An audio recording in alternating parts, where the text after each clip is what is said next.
Chapter 9. The Evening of the Betrothal.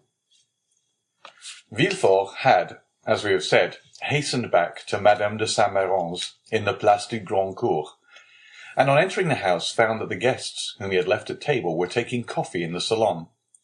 Renée was, with all the rest of the company, anxiously awaiting him, and his entrance was followed by a general exclamation. "Well, decapitator, guardian of the state, royalist, Brutus, what is the matter?" said one. "Speak out." "Are we threatened with a fresh reign of terror?" asked another. "Has the Corsican ogre broken loose?" cried a third. "Marquise," said Villefort, approaching his future mother-in-law, "I request your pardon for thus leaving you. Will the Marquise honour me by a few moments' private conversation?" "Ah, it is a really serious matter, then?" asked the Marquis, remarking the cloud on Villefort's brow. "So serious that I must take leave of you for a few days. So," added he, turning to Renée, "judge for yourself, if it be not important." "You are not going to leave us?" cried Renée, unable to hide her emotion at this unexpected announcement. "Alas," returned Villefort, "I must." "Where, then, are you going?" asked the Marquise. "That, madam, is an official secret, but if you have any commissions for Paris, a friend of mine is going there tonight, and will with pleasure undertake them." The guests looked at each other. "You wish to speak to me alone?" said the Marquis. "Yes, let us go to the library, please." The Marquis took his arm, and they left the salon. "Well," asked he, as soon as they were by themselves, "tell me what it is." "An affair of the greatest importance that demands my immediate presence in Paris. Now, excuse the indiscretion, Marquis, but have you any landed property?" "All my fortune is in the funds, 700,000 or 800,000 francs." "Then sell out, Marquis, or you will lose it all." "How can I sell out here?" "You have a broker, have you not?" "Yes." "Then give me a letter to him, and tell him to sell out without an instant's delay. Perhaps even now I shall arrive too late." "The deuce you say," replied the Marquis. "Let us lose no time, then." And sitting down, he wrote a letter to his broker, ordering him to sell out at the market price. "Now then," said Villefort, placing the letter in his pocket-book, "I must have another." "To whom?" "To the king." "To the king?" "Yes." "I dare not write to his Majesty." "I do not ask you to write to his Majesty, but ask Monsieur de Salvieux to do so.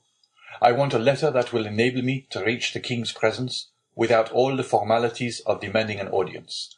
That would occasion a loss of precious time." "But address yourself to the keeper of the seals.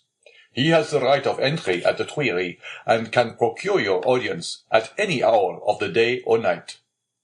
"Doubtless, but there is no occasion to divide the honors of my discovery with him." "The keeper would leave me in the background, and take all the glory to himself. I tell you, Marquis, my fortune is made if I only reach the Tuileries the first, for the king will not forget the service I do him." "In that case, go and get ready. I will call Salvieux, and make him write the letter." "Be as quick as possible. I must be on the road in quarter of an hour." "Tell your coachman to stop at the door." "You will present my excuses to the Marquise and Mademoiselle Renée, whom I leave on such a day with great regret." "You will find them both here, and can make your farewells in person." "A thousand thanks. And now for the letter." The Marquis rang. A servant entered. "Say to the Comte de Salvieux that I would like to see him." "Now then, go," said the Marquis. "I shall be gone only a few moments." Villefort hastily quitted the apartment, but reflecting that the sight of the deputy procureur running through the streets would be enough to throw the whole city into confusion, he resumed his ordinary pace. At his door he perceived a figure in the shadow that seemed to wait for him. It was Mercédès, who, hearing no news of her lover, had come unobserved to inquire after him. As Villefort drew near, she advanced and stood before him. Dante had spoken of Mercédès, and Villefort instantly recognized her. Her beauty and high bearing surprised him, and when she inquired what had become of her lover, it seemed to him that she was the judge and he the accused.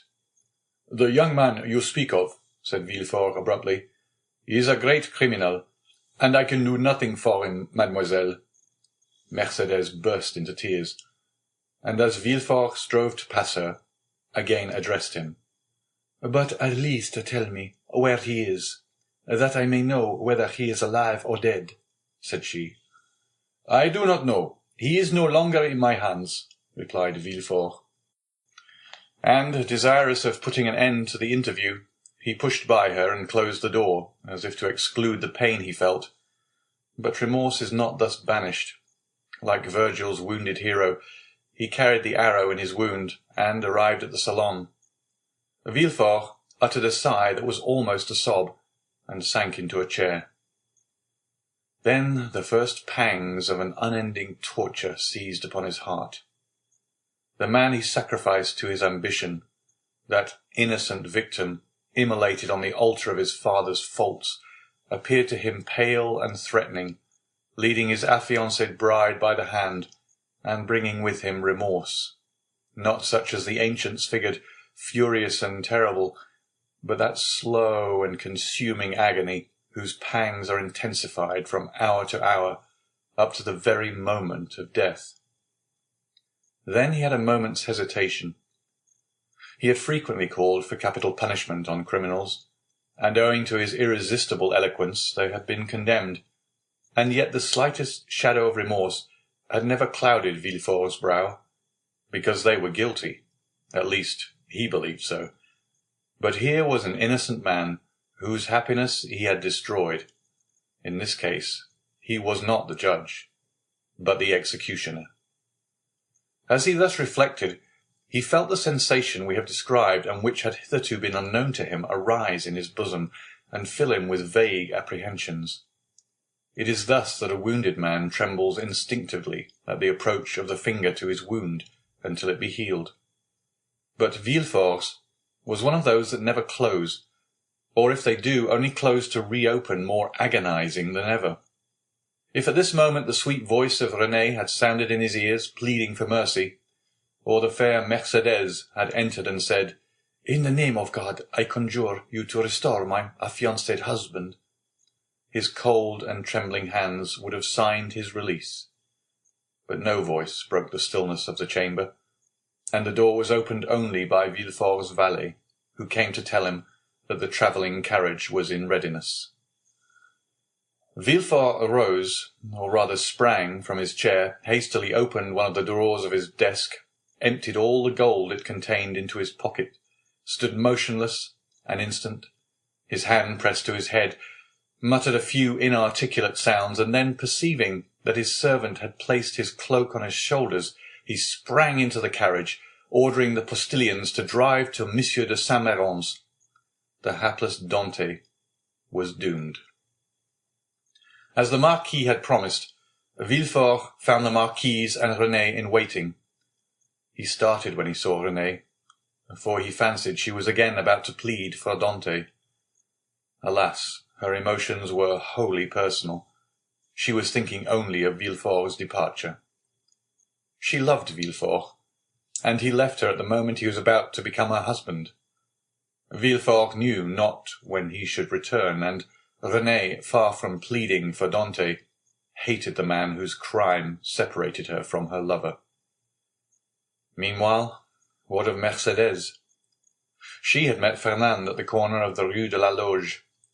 She had returned to the Catalans, and had despairingly cast herself on her couch. Fernand, kneeling by her side, took her hand and covered it with kisses that Mercédès did not even feel. She passed the night thus. The lamp went out for want of oil, but she paid no heed to the darkness, and dawn came, but she knew not that it was day. Grief had made her blind to all but one object. That was Edmond.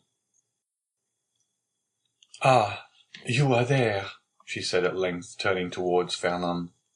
"I have not quieted you since yesterday," returned Fernand sorrowfully. Monsieur Morel had not readily given up the fight. He learned that Dante had been taken to prison, and he had gone to all his friends and the influential persons of the city. But the report was already in circulation that Dante was arrested as a Bonapartist agent, and as the most sanguine looked upon any attempt of Napoleon to remount the throne as impossible, he met nothing but refusal, and had returned home in despair, declaring that the matter was serious, and that nothing more could be done. Caderousse was equally restless and uneasy, but instead of seeking, like Monsieur Morel, to aid Dante, he had shut himself up with 2 bottles of black-currant brandy in the hope of drowning reflection. But he did not succeed, and became too intoxicated to fetch any more drink, and yet not so intoxicated as to forget what had happened. With his elbows on the table, he sat between the 2 empty bottles, while spectres danced in the light of the unsnuffed candle, spectres such as Hoffmann strews over his punch-drenched pages like black, fantastic dust. Danglars alone was content and joyous. He had got rid of an enemy, and made his own situation on the Pharaon secure. Danglars was one of those men born with a pen behind the ear and an inkstand in place of a heart. Everything with him was multiplication or subtraction. The life of a man was to him of far less value than a numeral, especially when by taking it away he could increase the sum total of his own desires. He went to bed at his usual hour, and slept in peace. Villefort, after having received Monsieur de Salvieux's letter, embraced Renée, kissed the Marquis's hand, and shaken that of the Marquis, started for Paris, along the Aix road.